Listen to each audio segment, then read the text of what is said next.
Y sabemos que en esa ciudad fue donde más tiempo el apóstol Pablo estuvo pastoreando y predicando. La obra comenzó de una forma un tanto extraña, ¿no? Porque dice la Biblia que el apóstol Pablo ya había estado una primera vez en Éfeso, pero no había predicado. Después de años vuelve y dice que conoció a un pequeño grupo de hermanos y les hace una pregunta. ¿Os acordáis la pregunta que el apóstol Pablo le hace a este grupito pequeño de hermanos? Creo que eran 12. ¿Os acordáis? ¿Alguien os suena? Todo esto está en Hechos capítulo 19, por si os interesa un poquito más conocer la historia, ¿no? Bueno, la pregunta que el apóstol Pablo les hace es, ¿cuándo recibisteis el Espíritu Santo? Interesante la pregunta, ¿verdad? Si yo te lo preguntara a ti, ¿tú cuándo recibiste el Espíritu Santo? ¿Tú qué me dirías? Ay, amigo, como que te da miedo responder, ¿no? Por si acaso te equivocas. Luego no estás muy seguro. Porque si yo te digo, ¿cómo te llamas? Tú no dices, Tú sabes que hay gente que cuando le haces una pregunta, te dicen, Pero es una forma para pensar la respuesta, ¿no? ¿Cuándo recibieron ustedes el Espíritu Santo? Y ellos dicen, nosotros nunca hemos oído hablar del Espíritu Santo. Yo imagino que ninguno de ustedes me daría esa respuesta, ¿sí o no? Porque ustedes saben quién es el Espíritu Santo, ¿sí o no? ¿Quién es? Ajá. Entonces Pablo le dice, bueno, y si ustedes no saben quién es el Espíritu Santo, ¿ustedes en qué fuisteis bautizados? ¿Cuántos bautismos hay según la Biblia? 1. Unos dicen que no. 2. ¿Cuántos? 1. Oye, ¿os dais cuenta, Hay 7 bautismos mencionados en el Nuevo Testamento. 7. ¿Me podéis nombrar uno? El bautismo de Juan el Bautista. El bautismo en agua, el que practicaban los discípulos, ¿verdad? Bien. El bautismo del Espíritu Santo. Yo os bautizaré en Espíritu Santo y fuego, dijo el Señor. ¿Qué más?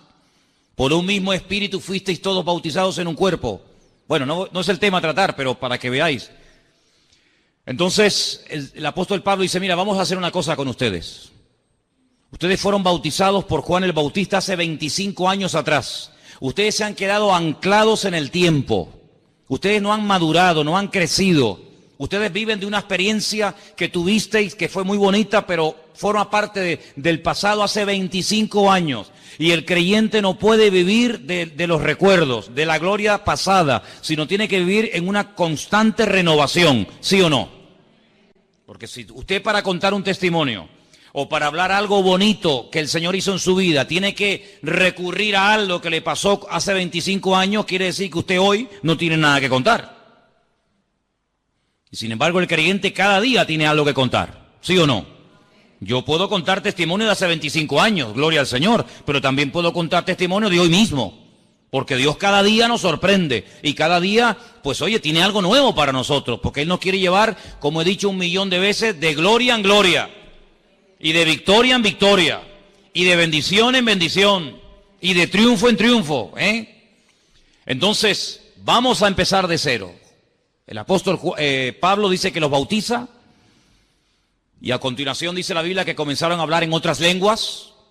Ya había pasado en Hechos capítulo 2, y así empezó la iglesia, con un pequeño grupito de 12 personas. Al poco tiempo, apareció por allí un matrimonio que llegaron a ser unos colaboradores tremendos en el ministerio del apóstol Pablo. Yo doy gracias a Dios por los que colaboran, ¿sabes? Gracias a Dios por los que cantan y por los que predican. Todo eso está muy bonito. Pero gloria a Dios por los que colaboran. Amén. Hace falta gente que colabore en las congregaciones. Las congregaciones crecen en la medida del número de colaboradores que tienen. Gente que apoya, gente que a lo mejor no predica, que no se ve mucho lo que hacen o lo que dicen, pero ahí están, sustentando, protegiendo, apuntalando la obra del Señor, ¿verdad? Y por allí apareció Priscila y Aquila. Priscila y Aquila. Un matrimonio. Oye, ¿será casualidad que haya puesto primero Priscila y luego Aquila? ¿O se equivocó el autor del libro de los Hechos cuando lo puso? ¿No tenía que haber puesto primeramente a Aquila y luego a Priscila? Tú fíjate cómo no hay casualidades, que cuando empieza el primer viaje misionero, El primero dice que iba Bernabé y Saulo o Pablo. Pero más adelante dice que iba Pablo y Bernabé. Esto tiene una razón de ser. Priscila y Aquila se dedicaban al mismo oficio del apóstol Pablo. Y ahora, si yo les explicara lo que realmente significaba, lo que realmente era hacer tiendas de campaña, no tiene nada que ver con lo que la mayoría de las veces nos hemos imaginado. El apóstol Pablo era fabricante de talit y por eso él tenía tanto acceso a las sinagogas de los judíos y por eso era tan bien recibido, ¿verdad? Pero bueno, vamos a dejar eso a un lado. La cuestión está en que tiene a Priscila y Aquila como colaboradores de la iglesia en Éfeso. Al poco tiempo aparece Tíquico. Al poco tiempo se une al equipo ministerial Timoteo. Y mira tú por dónde, ¿sabes quién estaba de miembro en la iglesia de Éfeso? El apóstol Juan. Sí, el que escribió el Apocalipsis, el Evangelio, allí estaba. ¿Pero con quién estaba? ¿Con quién estaba Juan? No, tampoco. Estaba con una mujer muy importante. Estaba con María, la madre de Jesús, ¿o no? Porque en la cruz el Señor le dijo, Juan, ahí está tu madre, mujer, ahí está tu hijo. Y Juan se la llevó a su casa. Y la historia secular cuenta que durante muchos años María y Juan, el amado, eran miembros de la iglesia de Éfeso, en la que Pablo estuvo 2 años. El día de la despedida, cuando Pablo dijo, hermanos, mi tiempo aquí se ha terminado, me tengo que ir a otro lugar. El día de la despedida dice que reunió a los ancianos de la iglesia y les dijo, hermanos, sabéis cómo entré y sabéis cómo me voy. No le debo nada a nadie. Sabéis mi trabajo, sabéis lo que he hecho, sabéis lo que hice, pero agárrate lo que dice. Yo sé que el día que yo me vaya, de entre vosotros, no le está hablando a inconversos, no le está hablando a gente que pasaba por la calle y entraron, sino a los ancianos, a los líderes de la obra, les dice, yo sé que el mismo día que yo me vaya se levantarán de entre vosotros lobos rapaces que no perdonarán al rebaño. Increíble. No se habían levantado durante el tiempo de Pablo, porque claro, Pablo los tenía como a raya, ¿no? Pero en cuanto se creara esa especie de vacío, se iban a levantar personas con falsas enseñanzas, con falsas doctrinas, pero Pablo había estado 2 años, hermanos, 2 años predicando de noche y de día, casa por casa, uno por uno, 2 años el mejor predicador de la época, un apóstol de Jesucristo, 2 años enseñando sana doctrina y el día de la despedida dice, yo sé que ustedes van a contaminar la iglesia, porque ustedes son como lobos rapaces que van a esperar que yo me vaya para hacerse con el rebaño. Y entonces, ¿qué es lo que hace Pablo? Le dice a Timoteo, Timoteo, quédate aquí. Y comienza a corregir todas las barbaridades que van a comenzar a enseñar a esta gente. Comienza a exhortar, dedícate a la lectura, predica a tiempo y fuera de tiempo, que nadie tenga en poco tu juventud. Y le escribe no 1, 2 cartas le escribe a Timoteo para que él tenga material para enfrentarse a la dura lucha que va a enfrentar en Éfeso. Dicho sea de paso, en Éfeso a Pablo lo apedrearon y lo dieron por muerto. Sabéis que Pablo, cuando le escribe la carta a los Corintios, hay un momento en el que él da una lista de todos los padecimientos, de todos los sufrimientos que él ha ido experimentando a raíz de servir al Señor. Dice que fue apaleado, fue, apedreado, encarcelado, torturado, en fin, una barbaridad. Y dice, y en Éfeso peleé contra fieras. Probablemente lo lanzaron a la arena del circo romano y se lanzaron leones contra él, pero Dios lo protegió. Y en Éfeso a Pablo lo apedrearon. Y dice, y lo sacaron fuera de la ciudad y lo dieron por muerto. Y probablemente a Pablo el Señor lo resucitó en la ciudad de Éfeso. ¿Qué te parece? Y en ese lugar es donde Timoteo se queda. Y en ese lugar es donde él empieza su primera experiencia en el ministerio como pastor. Y en el capítulo 6... porque Pablo le da muchas instrucciones acerca de cómo tienen que comportarse los supuestos pastores, los diáconos, las mujeres, las solteras, las viudas, etc. En el capítulo 6, yo voy a leer a partir, si queréis, del versículo 3, unas palabras muy interesantes del apóstol que dice así: si alguno enseña otra cosa y no se conforma, es decir, no se sujeta a las sanas palabras de nuestro Señor Jesucristo y a la doctrina que es conforme a la piedad o a la santidad, está envanecido y nada sabe. Delira acerca de cuestiones y de contiendas de palabras, de las cuales nacen envidias, pleitos, blasfemias, malas sospechas, disputas necias de hombres corruptos de entendimiento, privados de la verdad, que toman la piedad como fuente de ganancia. Apártate de los tales. Pero gran ganancia es la piedad acompañada de contentamiento, porque nada hemos traído a este mundo y sin duda nada podremos sacar. Qué gran verdad, ¿eh? Así que teniendo sustento y abrigo, estemos contentos con esto. Qué diferente la filosofía de vida de un cristiano, de un hijo de Dios, a la filosofía del mundo en la actualidad, ¿verdad? Teniendo comida, sustento y abrigo, dice, tenemos que estar contentos, no decir, bueno, vale, no, contentos. No resignados ahí, bueno, contentos, hermano, gozándonos en el Señor. Solamente con eso, con el sustento y con el abrigo, sí, pero no es que no tengo esto, no, es que eso no es necesario para la vida. Y sigo leyendo en el versículo 9, porque los que quieren enriquecerse caen en tentación y lazo, y en muchas codicias necias y engañosas que hunden a los hombres en destrucción y perdición. No hay nadie que hable más claro que Pablo y Santiago acerca del peligro de dejarnos seducir y atrapar por los bienes materiales y por el tener, y cuanto más tienes, más quieres. Porque, hermano, el no tener tiene un límite. Sí. Si no tengo comida, me muero de hambre, ese es el límite. Pero el tener, ¿qué límite tiene? No hay límite para la avaricia, no hay límite para tener. Y ahora quiero tener esto y mañana quiero tener otro. Y no hay un límite porque siempre habrá algo nuevo que no tienes y te gusta tener. Pero la palabra de Dios nos enseña que nosotros no tenemos que entrar en ese juego, en esas vanidades absurdas de tener, sino que teniendo, como acabamos de leer, sustento y abrigo, estemos contentos con esto. Hoy ha habido gente en el mundo que ha muerto de hambre, hermanos. Hoy, sí, hoy mismo. Mientras tú y yo estamos aquí en la iglesia, alabando a Dios, y gloria a Dios, y aleluya, y cada uno con la suya. Pues hoy ha habido gente en el mundo que ha muerto de hambre. ¿Qué te parece? En pleno siglo XXI, que haya gente que muera de hambre, con toda la comida que se tira, con todos los recursos que hay, pues sí, hermano, todavía hay gente que muere de hambre. Y esta noche habrá gente que duerma a la intemperie. Mira Nepal, mira el terremoto ese tremendo. Dice que ya van como, no sé, 5, 6, 7, 8 mil, bueno, y aparte nunca sabrán los que realmente murieron, porque por esas aldeas, a esas altitudes, ¿quién sabe cuánta gente vive allí? Se desmoronó la montaña y tú te crees que te van a poner a contar los muertos. Olvídate.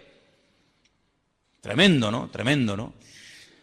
Y nosotros esta noche, gracias a Dios, podemos dormir en una cama y tranquilos y cubiertos. Así que, hermanos, ¿cuántos motivos tenemos para darle gracias a Dios? Amén. Amén. Y ahora viene un versículo que es tremendo, ¿no?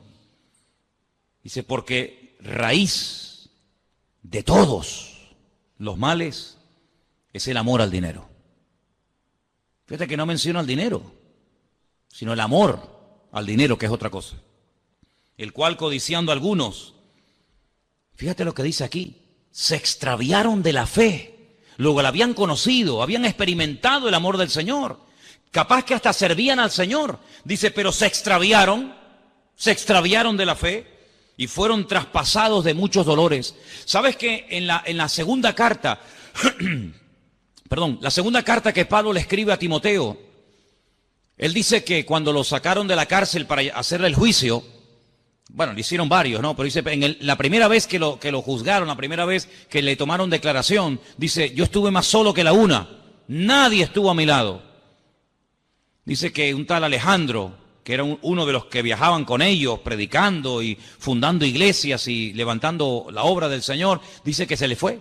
Y encima se le fue causándole unos problemas terribles. Y después menciona un tal Demas, que es mencionado en otras cartas, no solamente en la carta de Pablo a Timoteo. sino nosotros también. Y dice, y Demas me ha dejado, dice, amando a este mundo. Es decir, el mundo lo arrastró, lo atrajo como un imán, de tal manera que dejó a Cristo, dejó el ministerio, dejó la predicación, lo dejó todo, porque el mundo le lanzó el guante y lo atrapó. Y este era uno de los que se dedicaba a predicar la palabra, uno de los que viajaba con Pablo. Y con Pablo, dicho sea de paso, no viajaba cualquiera, no viajaba cualquiera. De hecho, todos conocemos el incidente, ¿verdad?, que hubo en cierta ocasión ya en el primer viaje misionero entre Pablo y Marcos. ¿Sabéis o no? Dice la Biblia que, bueno, llegó un momento en el que Pablo viajaba con Bernabé y Bernabé se llevó a su sobrino, a Juan Marcos, el que después escribiría el primer evangelio que lleva su nombre. Y dice que a la primera de cambio, cuando comenzaron, en fin, las persecuciones, las luchas, en fin, las cosas a ponerse duras y difíciles, Juan Marcos se volvió y los dejó. Y en el segundo viaje misionero, cuando Pablo, en vez de ir por mar, quiere ir por tierra, visitando las iglesias que habían fundado en el primer viaje y aparte yendo a otras latitudes, Bernabé dice, bueno, vamos a llevar otra vez a mi sobrino. Y Pablo dice, esta vez no. ¿Por qué? Porque nos abandonó. Y Bernabé seguramente le habrá dicho, bueno, pero vamos a darle una segunda oportunidad. Perdonen la expresión, metió la pata en el primer viaje, se asustó. Era demasiada presión, demasiada responsabilidad. No estaba firme, no era maduro para aguantar esto. Pero bueno, vamos a darle una segunda oportunidad. Y Pablo que no, y Bernabé que sí, y Pablo que no, y Bernabé que sí. Y Bernabé y Pablo dicen, pues mira, yo no puedo trabajar más contigo. Y Pablo dice, pues muy bien, pues vete. Y dice la Biblia que Bernabé cogió a su sobrino, a Marcos, y se fue a la isla de donde él era, a Chipre. Y Pablo dice, bueno, pues yo me voy con Silas. Silas, que también en la Biblia aparece con el nombre de Silvano, que era el que les escribía las cartas, porque Pablo las dictaba y él las escribía y luego las firmaba. Y la Biblia pues nos dice que se separaron durante años y no volvieron a trabajar juntos. Fíjate lo exigente que era Pablo, que como la liaras una vez, cruz y raya, se acabó. Contigo no se puede contar para esto, por lo menos. Después de muchos años sabemos que Pablo le dijo a Marcos que viniera a la cárcel a visitarlo y tal y cual, pero si Demas viajaba con Pablo es porque había pasado el filtro, porque a Pablo no se la daban con queso, a Pablo no se le colaba cualquiera. Pues a ese que viajaba con Pablo, a ese que sirvió al Señor en el ministerio juntamente con Pablo, dice que lo abandonó por amor a este mundo.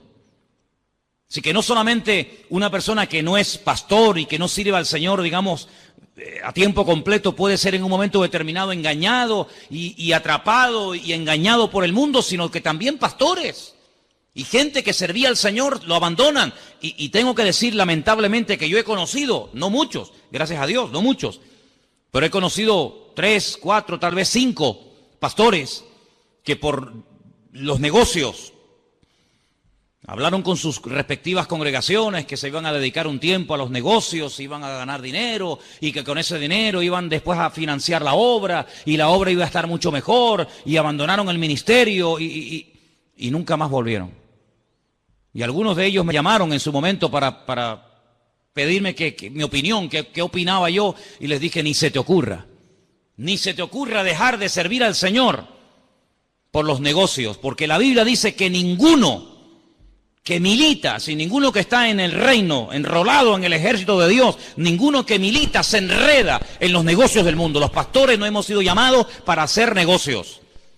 Déjaselo a las ovejas, déjaselo a los miembros de la iglesia que se dediquen a esas cosas, pero los pastores no estamos para hacer negocios de ningún tipo. A mí me han propuesto negocios, pastores de aquí de las islas. Oye, mira que hay este negocio que tú puedes ganar mucho dinero y con ese dinero pagas el alquiler de la iglesia y con ese dinero no sé qué. Digo, no se te ocurra nunca más volverme a llamar para ofrecerme tal cosa. Y algunos querían insistir y les tuve que hasta casi decir, mira, si me vuelves a llamar por esto te cuelgo el teléfono.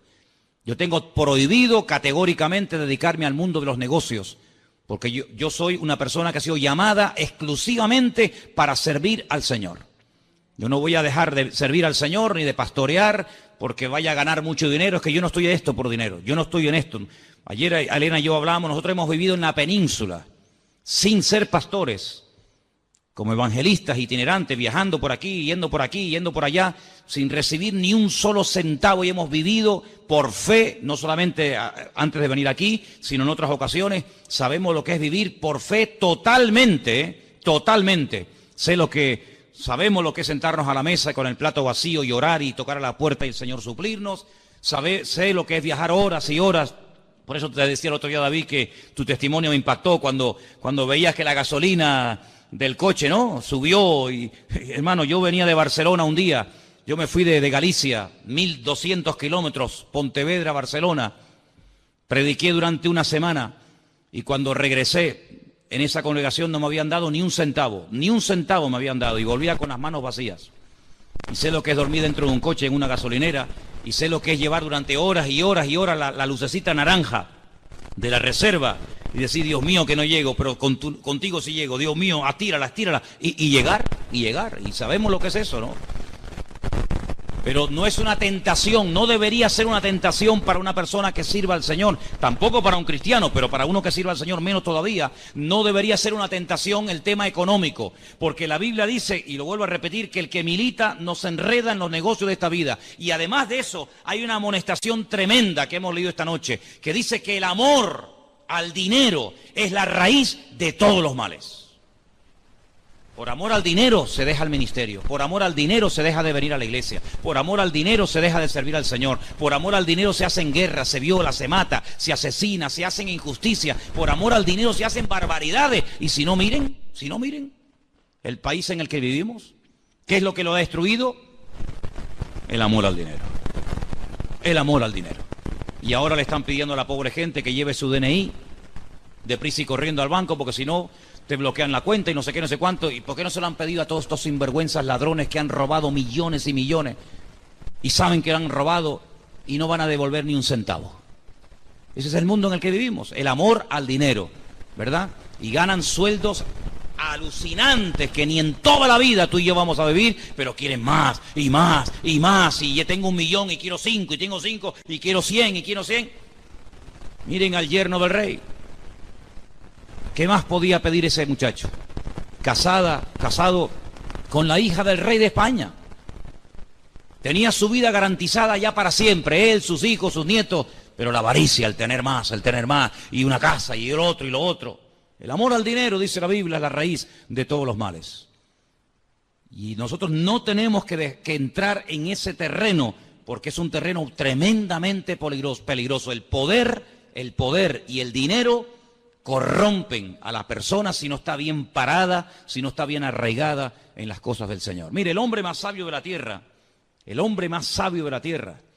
que fue Salomón, según nos cuenta la Biblia, en el libro de Proverbios, capítulo 30. Proverbios, estamos en el Antiguo Testamento, si queréis yo os lo leo. Versículos 8 y 9, dice unas palabras tremendas. Bueno, se ve que la sabía la teoría, pero luego la práctica le costó un poco llevarla a la práctica, ¿no? Pero bueno, por lo menos la teoría la escribió y la sabía.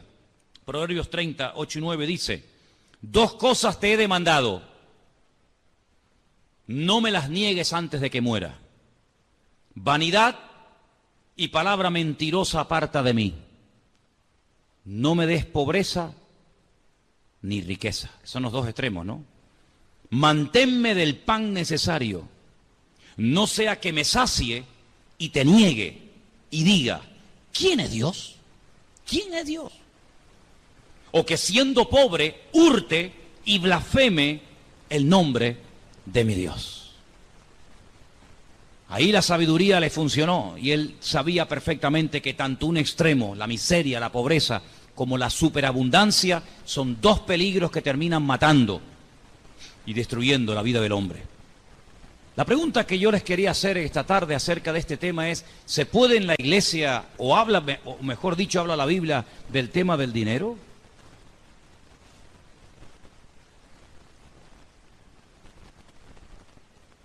Hola. Hemos mencionado un versículo donde aparece la palabra dinero, ¿sí o no? Claro que la Biblia habla de este tema. ¿Saben por qué? Porque tal vez a lo mejor tu problema no sea la enfermedad. Tal vez tu problema no sea tu matrimonio. Tal vez tu problema no sean los nervios, o la depresión, o cualquier otra situación de la vida. Pero tarde o temprano el tema económico de alguna manera u otra nos va a afectar a todos, ¿sí o no? A todos nos va a afectar, porque vivimos en un mundo donde hay un sistema creado por el hombre. Y en ese mundo vivimos, aunque no somos de este mundo, estamos de paso, pero por vivir en este mundo, cuando llega final de mes, tenemos que pagar, los que tengan casa en propiedad, su hipoteca, los que vivimos de alquiler, nuestro alquiler. Cuando llega el recibo de la luz hay que pagarlo con dinero. Cuando quieres poner gasolina en el coche hay que utilizar dinero. Cuando quieres comprarte un par de zapatos porque te hacen falta tienes que utilizar dinero. Cuando quieres llamar a tu familia que está en el otro punto de la tierra tienes que pagar con dinero. En fin, todo hoy en día gira en torno al dinero.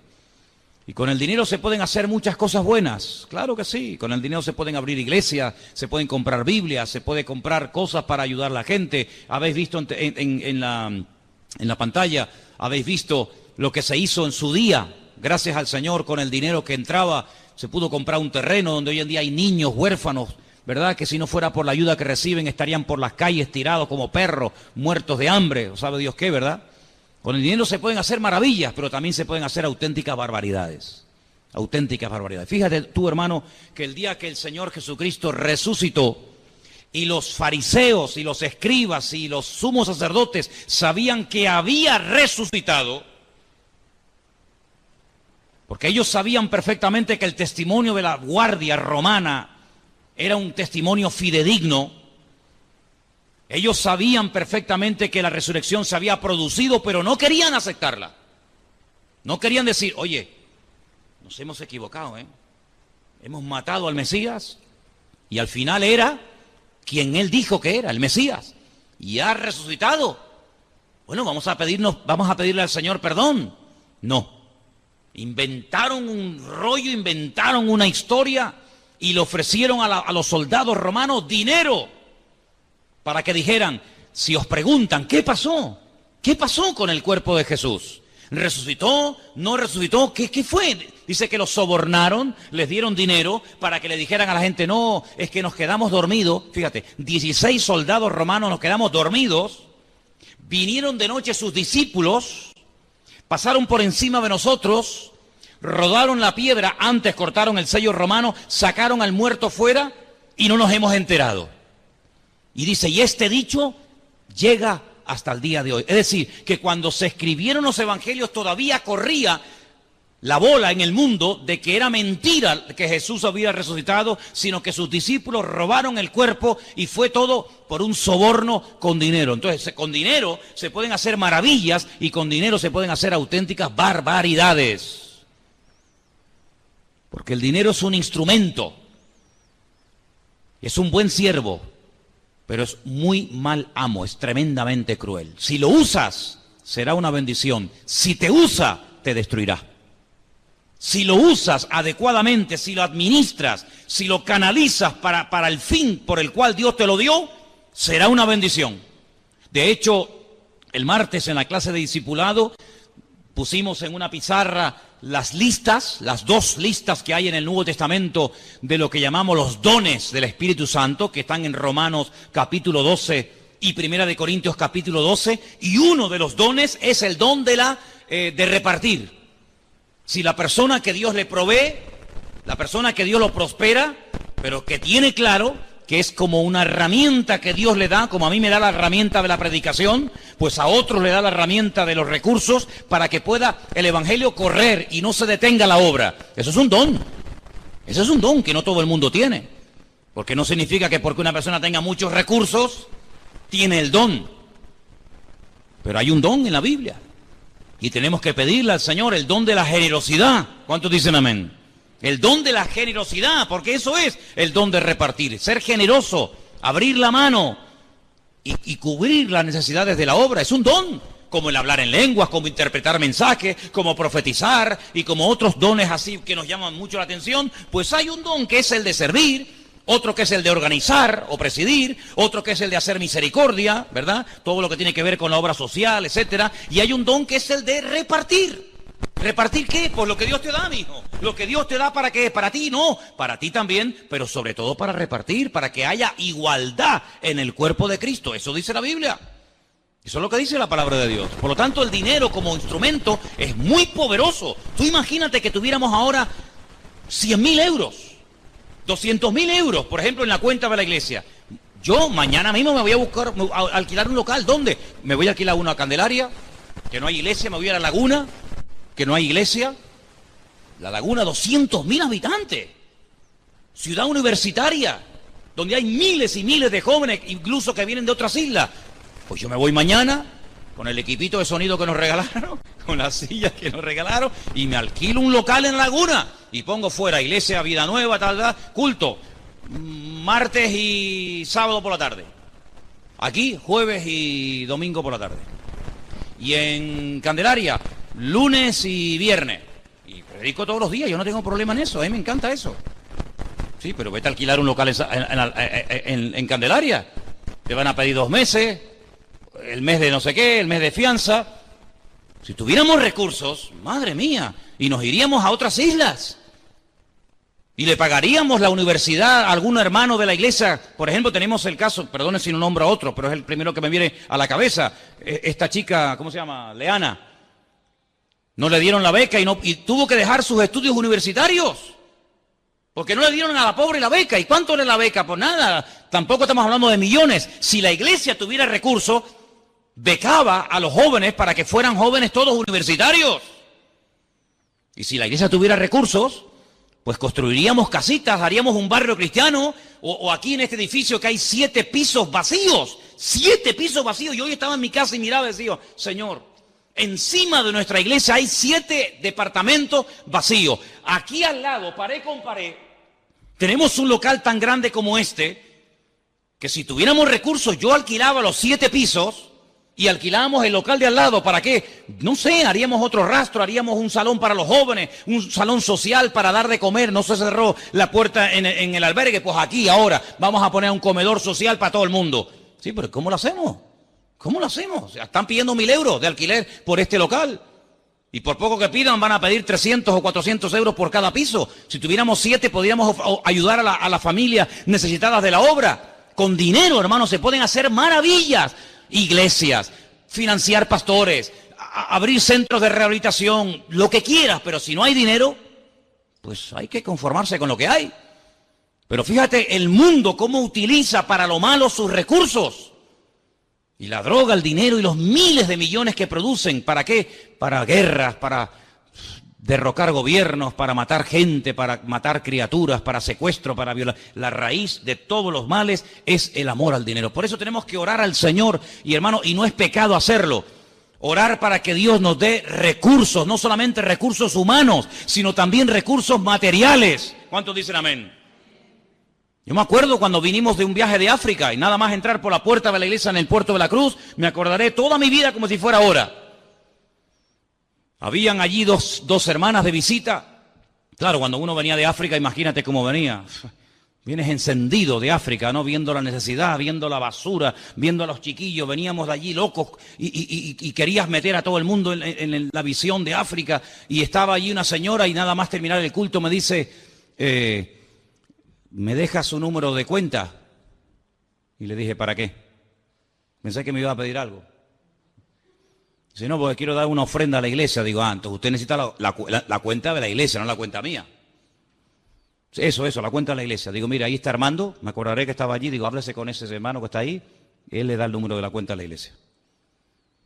Y dio 10.000 euros. Que no ha sido la ofrenda más grande que han dado aquí, ¿eh? Porque aquí una vez un hermano dio 5 millones de pesetas, ¿eh? Cuando empezamos, un hermano de aquí dio 5 millones de pesetas y a la semana otro dio 2.700.000 pesetas. Cuando empezamos aquí hace 14 años. Y con ese dinero, pues se compró el terreno, se comenzó a construir. Después vino un hermano que ya no se congrega aquí, que dio un día 5.000 euros. Me fui un día a predicar a Madrid y salía del baño y se me acercó una hermana y me dijo, tenga hermano, para los niños de África, y me dio 1.000 euros. Y fue una cosa increíble. Con dinero, hermanos, se pueden hacer maravillas. Maravillas, sinceramente.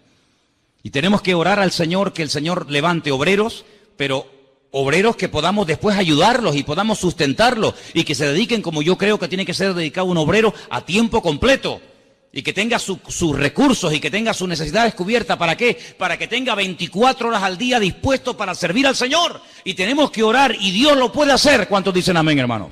Dios lo puede hacer. Yo creo que una de las cosas que el diablo está tratando de controlar a toda costa son las finanzas y los recursos, para que los creyentes no levanten cabeza y para que las iglesias sean cabeza en vez de ser cola, como dice la palabra que tienen que ser. Y a mí me da mucho dolor cuando veo hermanos que tienen, para que seamos cabeza y no cola, ¿no? Lo dije al revés, perdón. Menos mal que ustedes ya saben de la Biblia. Que ya pueden corregir al pastor. Fíjate qué maravilla, ¿eh? Qué nivelazo, ¿eh? Tremendo, ¿eh? Entonces, hermanos, tenemos que orar que Dios supla recursos, hombre. Imagínate que pudiéramos alquilar ese local, no sé, en La Laguna, en Candelaria o en Guímaro, donde fuera. Bueno, a alguna pareja ahí de la iglesia que esté dispuesto a ir allí. Venga, mandamos a fulano y a mengano. Sí, ¿cómo los mandamos? ¿Con una mano delante y la mano detrás? ¿Cómo los mandamos? Habrá que comprarles un cochecito, alquilarles un piso, pagarles el primer año los gastos de la obra hasta que la iglesia crezca. ¿Cuántas maravillas se pueden hacer con recursos, hermanos? Y tenemos que orar para que en el nombre de Jesús las riquezas o las necesidades materiales de la obra no frenen el avance del Evangelio, no frenen el avance del Señor. Y yo creo que si tenemos fe y oramos, el Señor va a hacer milagros entre nosotros. Porque nuestro Dios es un Dios de milagros. Pero hay algo, hermanos, que yo tengo que decirlo. Y no lo digo con doble intención, porque líbreme Dios.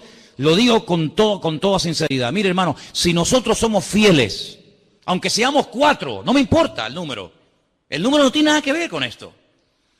Si nosotros somos fieles con nuestro Dios, en lo que nos corresponde como cristianos dar, Dios va a respaldar su obra.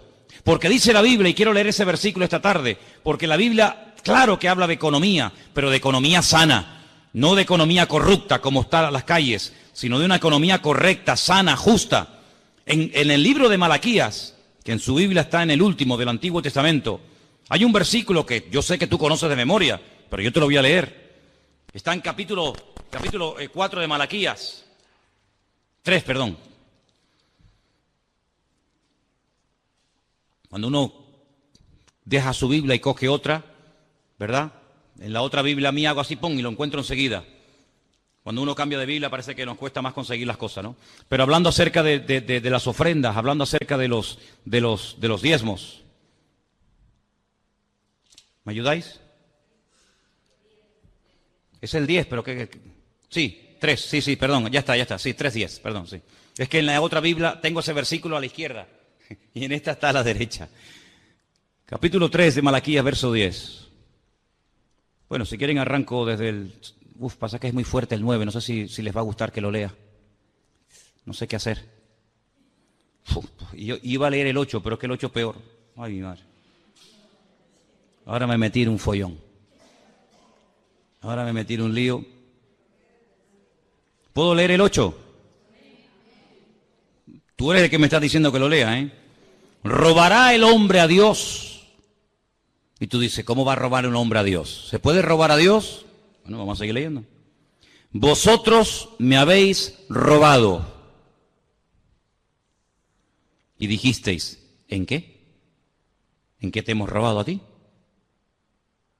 Y dice el Señor, en vuestros diezmos y en vuestras ofrendas. Yo te dije que el versículo era muy fuerte, ¿eh? Yo te dije que el versículo era tremendo. ¿Me dejáis leer el 9? Bueno. Malditos sois con maldición, porque vosotros, toda la nación, me habéis robado.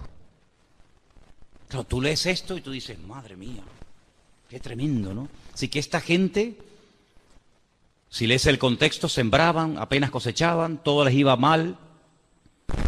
Estaban bajo maldición, según hemos leído, porque Dios les dice en el versículo 8, me habéis robado en esto y en esto.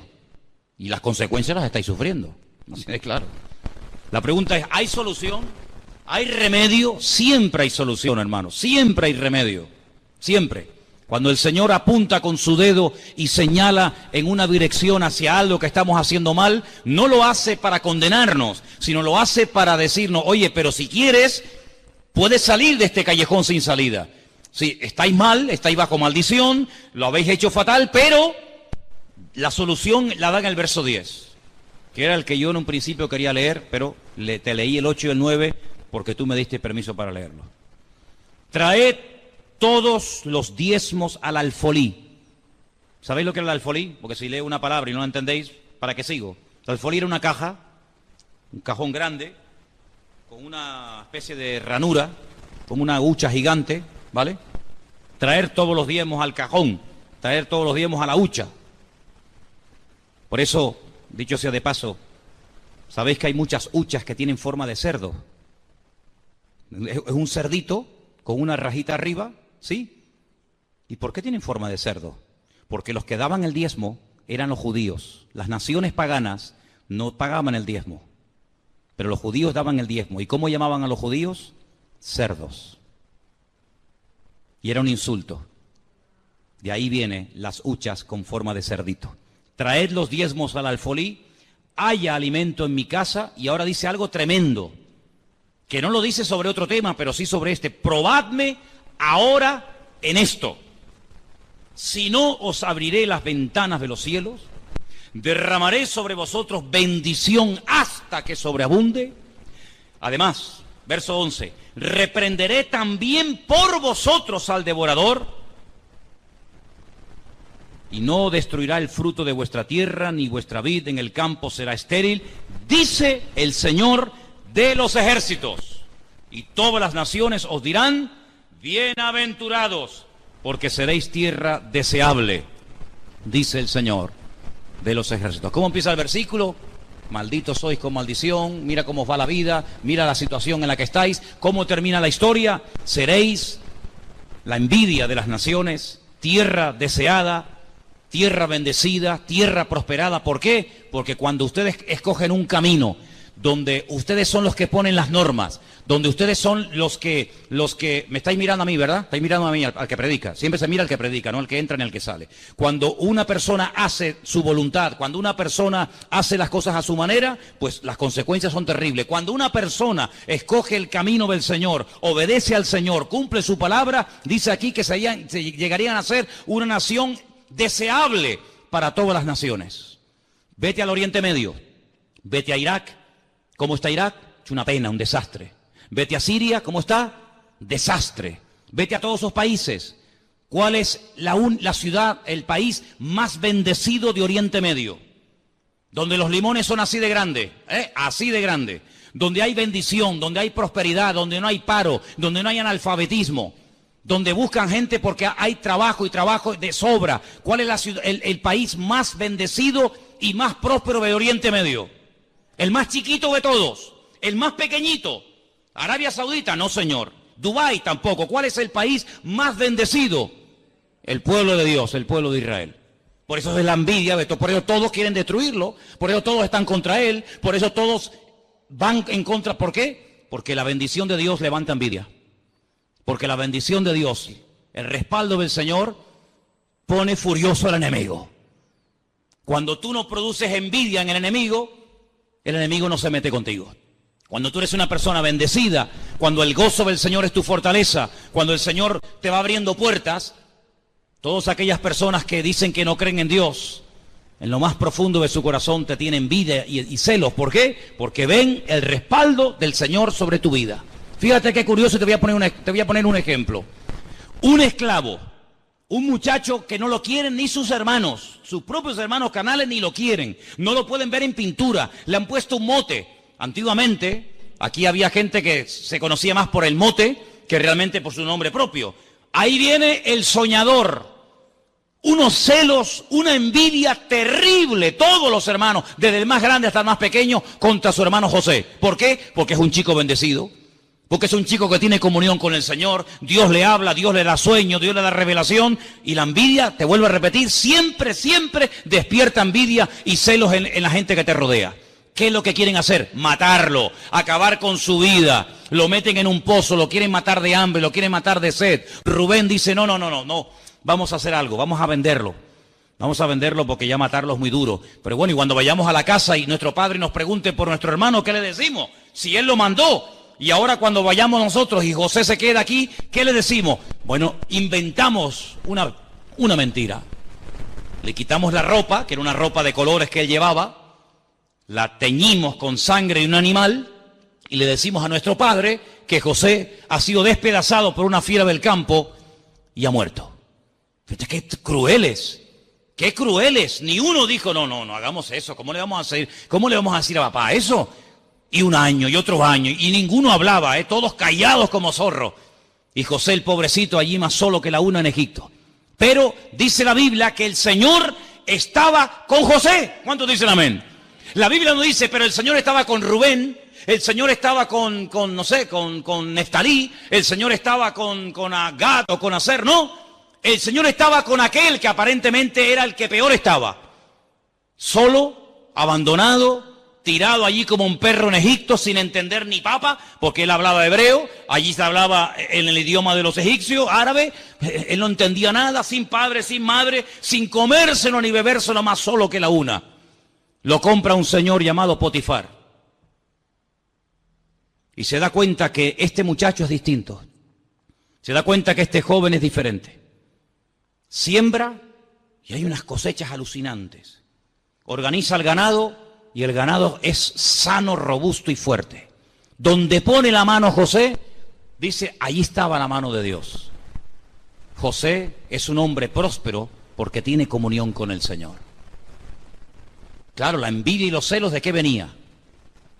De la unción y de la bendición de Dios que había sobre su vida. Entonces, amados hermanos, te das cuenta cómo cuando una persona es bendecida, cuando una persona tiene algo que decirle al mundo, la gente te preguntará y la gente se te acercará. Pero si vamos por la vida quejándonos, si vamos por la vida lamentándonos, ¿qué te van a preguntar a ti? ¿Para qué se te van a acercar a ti si ya poniendo la televisión nos ponen la cabeza así todos los días? Pero ¿a quién se van a acercar? A la persona que vive en este mundo, pero es diferente. Ríe, canta, danza, baila, honra al Señor. ¿Por qué? Porque aunque vive en este mundo, no es de este mundo. Y eso es lo que la gente tiene que ver en ti y lo que tiene que ver en mí. Pero no lo van a ver aquí dentro, porque aquí de la gente en la calle prácticamente no entran porque les da miedo. Pero cuando salgas de aquí, ya verás compañeros de trabajo, compañeros de instituto, compañeros de clase, vecinos, amigos, familiares. Es ahí donde tienes que marcar una diferencia y hablar diferente y hablar distinto, decir, Dios está con nosotros, pero en palabras y en hechos. ¿Cuántos dicen amén? Pero para eso tenemos que hacer lo que nos corresponde. Esto no es tocar un botón y ya está, no. Aquí hay una parte humana que cuando nosotros la hacemos, Dios dice que hace así y abre las ventanas de los cielos, derrama bendición hasta que sobreabunda y además Él se encarga de reprender al devorador. Y yo pregunto, ¿y quién es ese señor? ¿Quién es el devorador? El diablo. Bueno, pues yo veo cristianos que están todo el día reprendiendo al diablo. Todo el día están reprendiendo al diablo. Pero si el Señor dice, pero si tú haces tu parte, el que lo voy a reprender voy a ser yo. ¿Y a quién le van a hacer? ¿A quién le va a hacer más caso el diablo? ¿A ti o a Dios? Te reprenda, porque como te reprenda el Señor, tú no aguantas ni una décima de segundo. Pues ya está. Pues entonces en vez de hacer tú la parte de Dios y querer que Dios haga tu parte, hazlo al revés. Haz tú tu parte como cristiana, como hermano, como hijo de Dios, y deja al Señor que se encargue de lo que tú no puedes hacer y vas a ver resultados tremendos, pero siempre detrás de la obediencia. Y quiero recordarte el versículo con el que empezamos en esta noche. La raíz de todos los males es el amor al dinero. Tú amas el dinero, como ames el dinero, tienes un problema terrible en tu vida. El dinero tienes que usarlo, porque es un instrumento que tiene que ser tu siervo, tiene que estar para tu servicio, y no tú para el servicio del dinero, porque entonces eres hombre muerto. Nunca te va a llegar nada. Tendrás, como dice la Biblia, saco roto, que meterás la mano y nunca hay nada. Pero cuando uno tiene el contentamiento del Señor, tú te das cuenta de que cada día es una bendición de Dios. Dicen los judíos, y termino, no por trabajar más se gana más. Dicen ellos, no por trabajar más se gana más. Tampoco por trabajar menos Dios te va a proveer lo que tú necesitas. ¿Qué es lo que hacen ellos? ¿Qué es lo que hacen con el tema económico? Ellos lo que hacen, cuando empieza el año, oran y le encomiendan al Señor todo el año.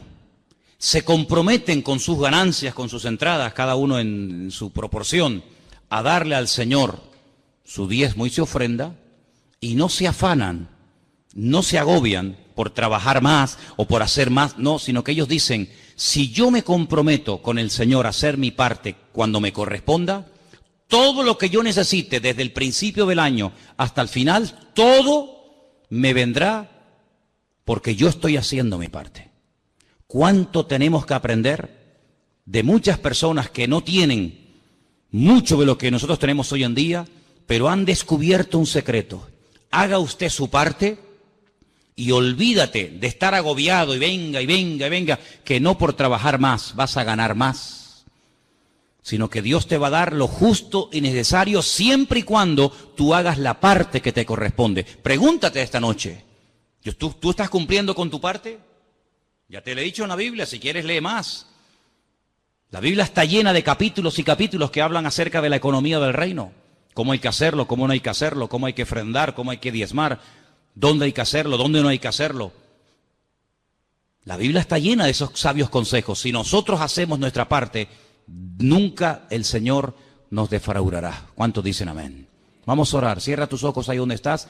Y ahora tú eres el que tienes que preguntarte estas cositas. Señor, ¿estoy cumpliendo contigo? ¿Estoy haciendo tu parte? ¿O soy un avaro? ¿Sabes que al avaro la Biblia lo llama idólatra? Avaro, idólatra. ¿Por qué? Porque el que es avaro, el que cree que es dueño de todo cuanto tiene, en cierto sentido está adorando y está sirviendo a algo, en este caso al dinero. Y nosotros tenemos una orden que dice en la palabra, al Señor tu Dios adorarás y a Él solo servirás. Usted no tiene que servir a otras cosas, sino solamente al Señor. ¿La está sirviendo? Ponga al Señor en primer lugar en su vida, hermano y hermana. Fíese de Dios. Cumpla usted con su parte. Y yo le aseguro que Dios le va a sorprender más de lo que usted se puede imaginar. Y en esta tarde queremos darle gracias al Señor por su bendita palabra, que siempre exhorta, siempre anima, siempre habla nuestra vida. Te pedimos, Señor, en el nombre de Jesús, que tu palabra ahora produzca el fruto para la cual ha sido predicada, para la cual ha sido traída esta tarde a este lugar. Toca nuestros corazones, rompe cualquier atadura, cualquier apego, Señor, al dinero o a cualquier otra cosa, y que solamente adoremos y sirvamos a nuestro Dios, a nada ni a nadie más. Y también queremos unirnos en esta noche a favor de la vida de nuestra hermana Rosy, allí en el puerto de la Cruz.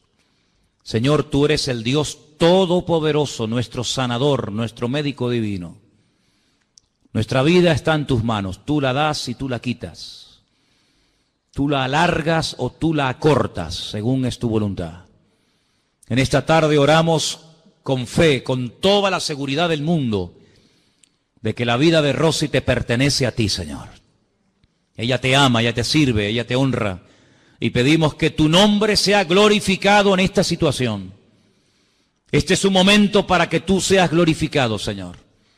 Y en el nombre de Jesús declaramos la bendición de Dios sobre la vida de nuestra hermana en esta tarde.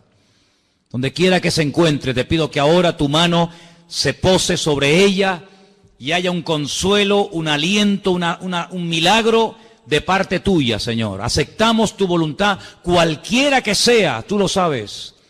Pero el anhelo de nuestros corazones es verla sana, verla totalmente libre y restablecida de esa enfermedad. Pero todo está bajo tu control, nada se escapa de tu control. Por eso, Señor, oramos con paz, oramos con la fe y con la seguridad de que todo obra para bien.